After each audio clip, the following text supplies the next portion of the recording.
আজকের breaking news, আবারও যেন শকিং হলো ইন্ডাস্ট্রি। অপু আমার, ওকে আমি বাসায় নিয়ে যাব। টোটাল বিষয়টাই খুব মানে হঠাৎ করেই হয়েছে। আমি বললাম যে লাক। হাসপাতাল থেকে যা বললেন এবার শাকিব খান।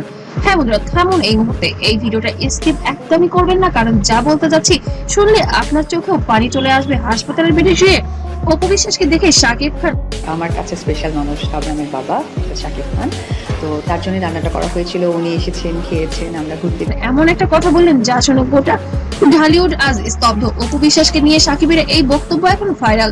আসসালামু আলাইকুম দর্শক, স্বাগতম আমার চ্যানেলে। আজকের ভিডিওতে থাকছে ঢালিউড কিং শাকিব খান এবং চিত্রনায়িকা অপু বিশ্বাসকে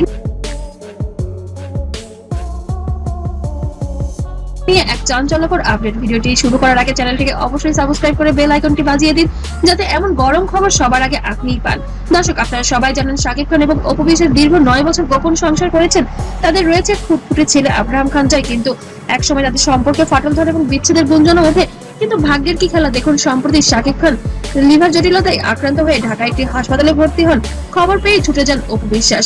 কোলে নিয়ে ছোট্ট জয়কে হাসপাতালের কেবিনে যখন অপু ঢুকলেন, শাকিবের চোখ ছলছল করে উঠল।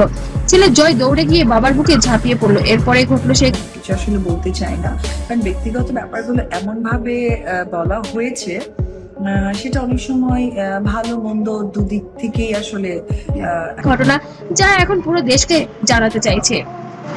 শাকিব খান উপস্থিত সবার সামনে বললেন, অপু আমার, ওকে আমি আমার বাসায় নিয়ে যাব হসপিটাল থেকেই। এই একটি কথা যেন বদলে দিল সব হিসাব।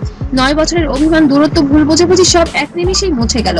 অপু বিশ্বাস কিছু বদলাতে পারলেন না। চোখের জল গড়িয়ে পড়লো। যে মানুষটা একসময় তাকে অস্বীকার করেছিল, আজ সেই মানুষটাই সবার সামনে তাকে নিজের বলে স্বীকার করছেন। এটাই কি ভালোবাসার আসল রূপ, নাকি অসুস্থতাই সবকিছু শিথিল করে দিয়েছে বর্তমান মুহূর্তকে? দর্শক, আপনার কি মনে হয় শাকিব অপু কি আবার এক হবেন, নাকি এটা শুধুই একটি আবেগঘন মুহূর্ত?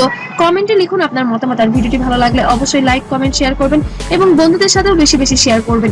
আর সাবস্ক্রাইব করতে মোটেও ভুলবেন না। পরবর্তী ভিডিওতে দেখা হবে আরো কোনো নতুন আপডেট নিয়ে। ততক্ষণ ভালো থাকবেন, সুস্থ থাকবেন। আল্লাহ হাফেজ। আমি বেশ কিছুদিন ধরে বলছি যে গণমাধ্যমকে আমি আমার ব্যক্তিগত